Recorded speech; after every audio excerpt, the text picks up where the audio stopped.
ناظرین، جیسا کہ آپ بریسٹر شاہد مسعود صاحب کی باتیں سن رہے ہیں، پروگرام آپ کے سامنے چل رہا ہے ٹیبل ٹاک. آپ کے سوالات تھے کچھ عرصے کے جمع کیے ہوئے، آج بریسٹر صاحب آئے تو ان سے ذرا پوچھتے جاتے ہیں. بریسٹر صاحب، ایک بڑا زبردست آپ کا نام بن گیا، بریسٹر چند لوگ ہی بنے پاکستان میں یا ہمارے ڈسٹرکٹ قصور میں.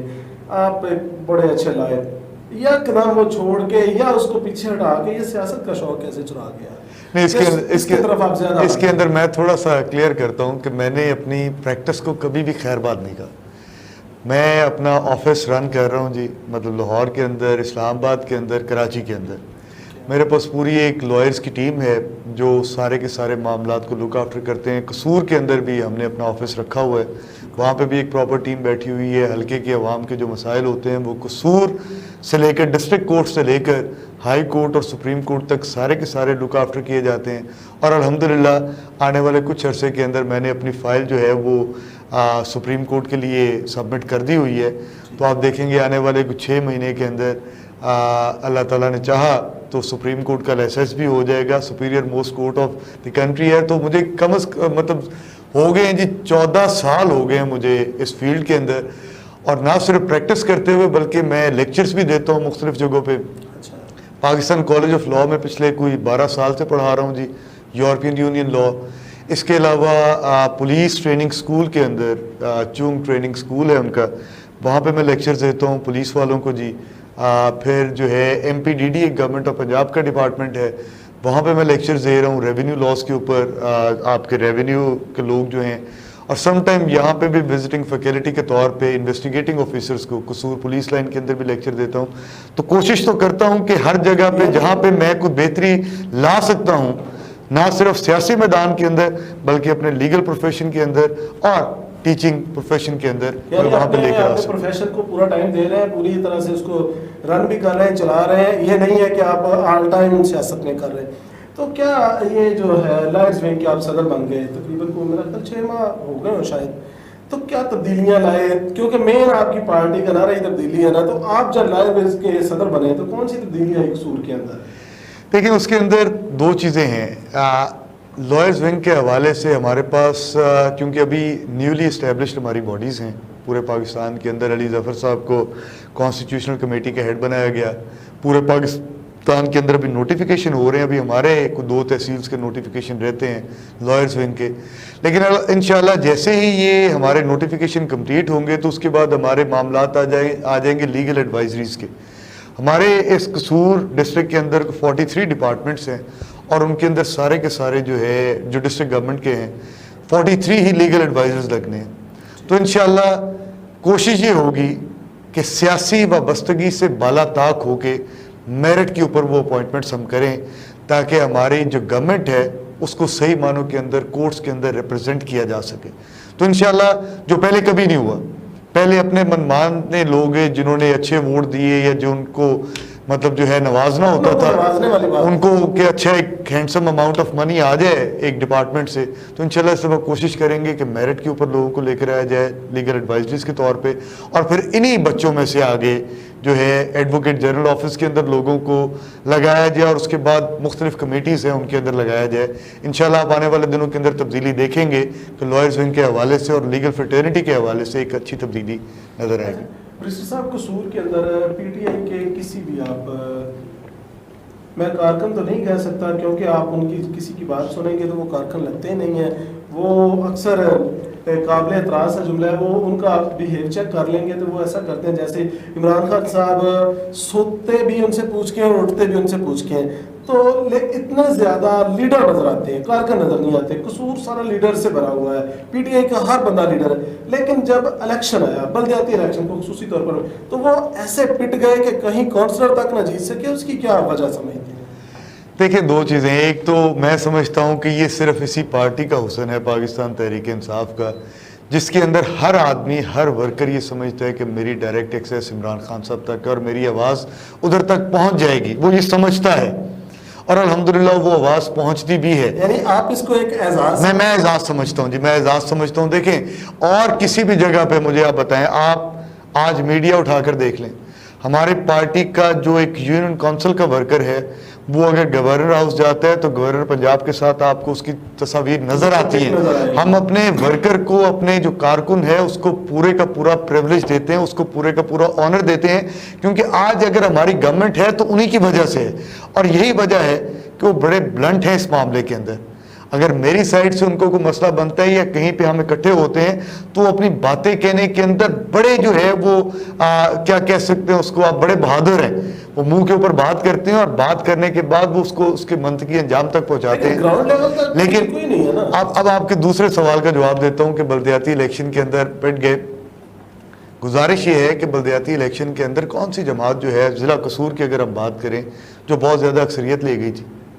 پی ٹی آئی نے, ہم نے اگر 32 سیٹس ہم نے نکالی تھی تو 42 لوگ تو انڈیپینڈنٹ ہوئے تھے, اور مسلم لیگ نون نے کتنی کو نکال لی تھی. انڈیپینڈنٹ لوگ اس وقت زیادہ جیتے تھے.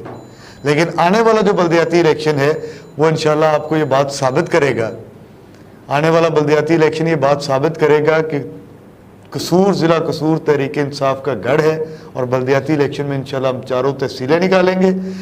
لوکل باڈیز انشاءاللہ ہم اپنی قائم کریں گے. اچھا, کوئی واضح کینڈیڈیٹ تو نظر نہیں آتا, تو 4 سیٹیں کیسے نکال دیں گے آپ؟ یہ ذرا کینڈیڈیٹس تو ہمارے پاس جی برملا موجود ہیں. ہمارے پاس مسز مسعود بھٹی ہیں, وہ امیدوار ہیں, مطلب ان کی کوشش ہے کہ میں تحصیل کا الیکشن کانٹیسٹ کروں.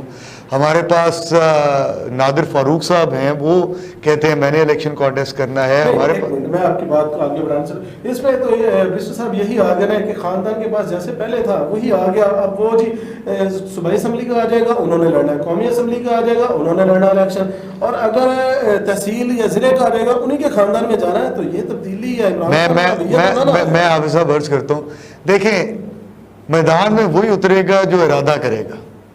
آج پی ٹی آئی کے ورکرز کے لیے میدان کھلا ہے, کوئی ارادہ کرے. آپ نے کہا کہ کینڈیڈیٹ نظر نہیں آتا, تو کینڈیڈیچر کے حوالے سے میں نے عرض کی کہ یہ وہ لوگ ہیں جو آئے ہیں. لیکن اللہ کرے, مطلب ہمارے جاوید بیٹو صاحب ہیں, وہ بھی امیدوار ہیں تحصیل کے, مطلب وہ نیچے کارکن ہیں, ورکر کے طور پہ سامنے آئے ہوئے ہیں. آغا نوید ہاشم رضوی صاحب پہلے بھی انہوں نے ایک بڑا اچھا جو ہے وہ ٹینیور گزارا تحصیل ناظم کے طور پہ, وہ دوبارہ کینڈیڈیٹ ہیں ہمارے. لیکن یہ فیصلہ کرنا ہے پی ٹی آئی کی, ہماری جو پنجاب کی لیڈرشپ ہے, ہمارے پرائم منسٹر عمران خان صاحب نے, کہ کس کو میدان میں اتارنا ہے. اور جس کو میدان میں اتاریں گے, ہو سکتا ہے, میری یہ دعا ہے, میں اللہ تعالیٰ سے یہ دعا کرتا ہوں اور اپنے پارٹی ورکر سے یہ بلکہ التجا بھی کرتا ہوں کہ اللہ کرے کوئی نیچے سے اٹھ کے آئے, کوئی نیا چہرہ ہمیں نظر آئے جو صحیح معنوں میں پارٹی ورکر ہو, اور وہ کہ میں نے تحصیل کا الیکشن کانٹیسٹ کرنا ہے. تو یقین کریں, I will be the first person who will give his vote in his favour. کہ یار کوئی نئے چہرے تو آئے سامنے جن کے اوپر کوئی داغ نہیں ہے, کوئی معاملہ نہیں ہے. ہم سارے دیکھیں نا, مجھے 10 سال ہو گئے سیاست کرتے ہوئے, میرے حوالے سے لوگوں کو ہر چیز کا پتہ ہے. لوگوں کو پتہ ہے کہ کل کو اس نے الیکشن بھی کانٹیسٹ کرنا ہے, سارا کچھ کرنا ہے. لیکن ایک المیہ بڑا, آج اگر میرے پاس پیسہ نہیں ہے تو میں سیاست نہیں کر سکتا. پرابلم اس وقت پاکستان کی پولیٹکس کی یہی ہے کہ آپ کے پاس اگر پیسہ نہیں تو آپ تو کونسل بھی نہیں بن سکتے. اب اسی چیز کو تبدیل کرنے والی چیز ہے. لیکن میں نے پھر وہی عرض کی کہ یہ بات وہاں سے چلنی ہے. دیکھیں نا, عمران خان کی 22 سال کی سٹرگل تھی. وہ برملا کہتے ہیں کہ جی 22 سال میں نے سٹرگل کی, اور کس طرح شروع ہوئے اور کہاں تک پہنچے, پرائم منسٹر کی سیٹ تک. آج ایک چھوٹا سا ایشو اور بھی ہے, ہمارا جو نوجوان ہے وہ شاید ہمت ہی نہیں کرتا. اس کے ذہن میں پہلے یہ بات بٹھا دی جاتی ہے کہ بھائی یہ حق تمہارا نہیں ہے سیاست کے اندر آنے کا, سیاست کے اندر آ کر آگے نکلنے کا, یہ حق انہی چند خاندانوں کا ہے. اور ہمارے نوجوان نے شاید وہ بات مان لی ہے. لیکن یہ پاکستان تحریک انصاف کے اندر پچھلے 5-6 سال کے اندر جو آپ کا پہلا سوال تھا, وہی سوال میں دوبارہ آپ کے ساتھ ہی کہہ رہا ہوں کہ اس پارٹی کے اندر اس نوجوان نے آگے نکلنا شروع کر دیا. آج فرسٹ ٹائم دیکھیں, فاروق حبیب جو ہے, جو آج ریلوے کا جو ہے منسٹر بھی ہے اور فیصل آباد سے اس کا تعلق ہے, اس کی کیا بیک گراؤنڈ تھی؟ وہ ایک عام ورکر آدمی تھا. ورکر کو اٹھایا, ایم این اے کا الیکشن لڑوایا, پرانوں کو ساروں کو ختم کیا, فائنینشلی بھی اتنا اسٹرانگ نہیں تھا, اور آج منسٹر بیٹھا ہوا ہے وہاں پہ. اللہ کرے کہ میرے اس قصور میں سے اس طرح کے لوگ نکلیں, میرے یہاں سے نکلیں, یہاں سے کسی مزدور کا بچہ نکلے, یہاں سے کسی دیہڑی دار کا بچہ نکلے, جو یہ کہے کہ میں نے انشاءاللہ یہ سیاست کے اندر آنا ہے اور میں نے جو ہے غربت کے اندر اپنا نام پیدا کرنا ہے. انشاءاللہ میں سب سے پہلے اس کے ساتھ کھڑا ہوں گا, اس کی جگہ پہ چیزیں بھی خرچ کروں گا, اس کو ساتھ بھی لے کر چلوں گا, اور اللہ کرے یہی تو اصل نمائندگی ہے. جس آدمی نے بارش کے اندر اپنے گھر کی چھت ٹپکتی ہوئی نہیں دیکھی، جس نے ایک وقت کا فاقہ نہیں برداشت کیا، جس نے بسوں کے اندر سفر نہیں کیا، جس نے اپنے بچوں کو دیکھا ہے اس کی تعلیم نہیں دلوا سکا، اصل لوگ تو وہ ہیں جن کو مسائل کا پتہ ہے۔ مجھے یہ آپ کو ان ٹھنڈے کمروں میں بیٹھ کے تو مسائل کا نہیں پتا، اللہ کرے ان میں سے لوگ آئیں اور وہ لوگ پھر آگے لے کر چلیں ہم سب کو۔ یہ بھی ہے نا، عوامی طور پر بھی بعض اوقات گاڑی کو ووٹ دیا جاتا ہے نا، کہ جو اصل ہے بعض اوقات کارکن ہے ساری زندگی محنت کرتا رہتا ہے، لیکن اس کی جگہ پر ایک الیکٹیبل آتا ہے، یکدم لوگ اس کی بڑی گاڑی کے پیچھے چلے جاتے ہیں۔ جیسے کہ آپ کے کچھ حلقے ہیں، بڑا اسٹرانگلی الیکشن بنتا تھا لیکن پی ٹی آئی نے اتنی بری طرح سے ہارے ہیں، وہ صرف الیکٹیبلز کے چکر میں ہارے گئے۔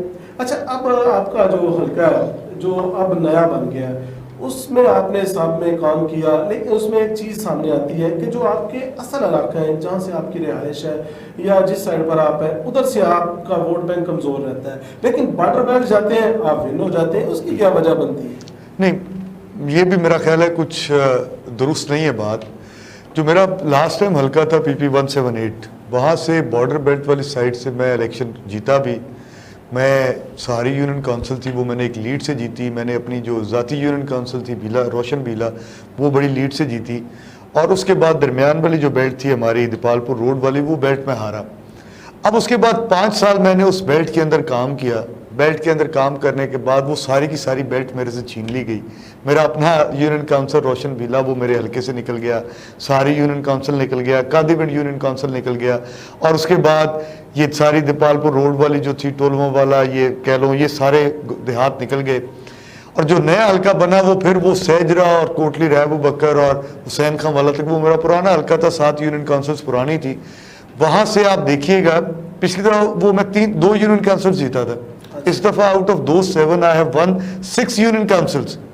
پرانی یونین کونسلز میں نے 7 میں سے 6 جیتی ہیں اور بڑی لیڈ سے جیتی ہیں، ایک گاؤں نہیں ہے جو میں وہاں سے ہارا ہوا۔ لیکن جیسے ہی میں نئے حلقے کے اندر گیا، کیونکہ میرا اپنا یہ اصول تھا کہ میں نے ووٹ تو مانگنا نہیں، میں نے لوگوں کے سامنے اپنے آپ کو رکھنا ہے، مجھے پرکھو، پرکھنے کے لیے ٹائم تھا نہیں، 4 مہینے کے اندر میری ملاقاتیں نہیں ہو سکی۔ کہ اتنی شعور بھی اتنی جلدی آ جائے گا قوم میں کہ وہ پرکھ سکے امیدوار کو، ٹائم بڑا تھوڑا پرکھ سکتے ہوتے تو میرا خیال ہے کہ یہ جو ہم پر اتنی دیر کی دنیا مسلط ہے یہ ایسا ہو نہیں سکتا تھا۔ ٹھیک کہہ رہے ہیں آپ۔ تو اب آپ کا جو علاقہ ہے اس میں اصل جو دیکھیں ہر جو سیاست دان ہے اس کا دعویٰ یہی ہوتا ہے جی میں یہ کر دوں گا، میں وہ کر دوں گا، میں دودھ اور شہد کی نہریں بہا دوں گا، لیکن اصل ایشو جو اس کے حلقے کے آپ کی نظر میں آپ کا جو حلقہ ہے اس کے اصل ایشوز ہیں کیا؟ سر میں یہ سمجھتا ہوں سب سے جو بنیادی 2 ایشوز ہیں جن کے اوپر کام کرنے کی اشد ضرورت ہے، باقی سارے معاملات سائیڈ لائن ہیں۔ نمبر 1 تعلیم۔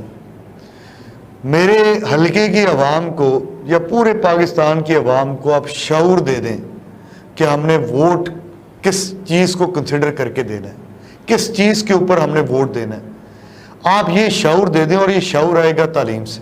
آپ میرے حلقے کی عوام، میرے پاکستان کی عوام کو آج تعلیم سے آراستہ کر دیں تو میرا خیال ہے کہ یہ نہ نعرے کام آئیں گے سیاسی جماعتوں والے، نہ کچھ مطلب کسی کی کرزمیٹک پرسنالٹی کام آئے گی، پھر آپ کا کردار بولے گا اور کردار کے اوپر ووٹ دیے جائیں گے۔ نمبر 1 تو تعلیم۔ میرے حلقے کے اندر تعلیم کے حوالے سے حلقے کی تعلیم جو ہے مطلب اس کے اندر بڑے مسائل ہیں جی۔ بچے بیچارے صبح مطلب جس کے گھر میں کھانا نہ پکتا ہو تو وہ تو 8-9 سال 10 سال کے بچے کو جو ہے وہ روزگار پہ لگا دیتا ہے، یہ بہت بڑے مسائل ہیں۔ اور نمبر 2 صحت۔ میں ادھر ہاسپٹل کے اندر بھی گائے بگائے چکر رکھتا ہے میرا بحیثیت گورنمنٹ کے نمائندے کے حوالے سے، یہاں پہ بھی بہت مسائل ہیں۔ حلقے کے لوگ جو ہیں مطلب یہاں پہ بیچاروں کو کچھ معاملات بنتے ہیں تو پراپرلی یہاں پہ ٹیک کیئر نہیں ہوتی، اور اس حوالے سے مطلب اور ایک ڈی ایچ کیو ہاسپٹل ہے جس کے اوپر بہت زیادہ رش ہے۔ ہمارے ادھر روشن بھیلا کے اندر ٹی ایچ کیو ہاسپٹل بنا لیکن وہاں پہ ابھی فیسلٹیز کی کمی ہے۔ ان 2 چیزوں کے اوپر اگر فوکس کر لیا جائے تو میرا خیال ہے بہت سارے مسائل حل ہو جاتے ہیں حلقے کے حوالے سے۔ اور آنے والے، کیونکہ آپ نے سیاست دان کا کام ہے اس نے آنے والی نسل کو تیار کرنا ہے، نسل کو تیار کرنے کے لیے بڑا ضروری ہے کہ آپ ان کو تعلیم کے میدان کے اندر لے جائیں اور ان کو کھیلوں کے میدان دے دیں، اور ان کی صحت اور ان کے جو پیرنٹس ہیں ان کی صحت کا خیال رکھیں۔ آج ہم ایک ایسے وشیس سرکل کے اندر پھنس گئے ہیں کہ جو باپ ہے یا ماں ہے وہ سارا دن اپنے بچوں کی جو ہے وہ روزی روٹی کے معاملات سے باہر نہیں نکل پاتے، اور بچہ جو ہے وہ شروع دن سے صرف اور صرف اس بات کے اوپر فوکس کرتا ہے کہ یار میں نے کس طرح اپنے باپ کا ہیلپنگ ہینڈ بننا ہے، اس کے علاوہ اس کو یہ پتہ ہی نہیں ہے کہ میری اگر تقدیر لالے پڑے ہو وہی ختم نہیں ہو رہا۔ ناظرین، پروگرام چل رہا ہے، ایک چھوٹا سا وقفہ، اس کے بعد ذرا مہنگائی پر بات کریں گے، کیونکہ پی ٹی آئی کا سب سے بڑا ایشو وہی ہے۔ حلقے کے مسائل آپ نے سن لیے، اب ذرا گورنمنٹ کی بات ہوگی، لیکن چھوٹے سے وقفے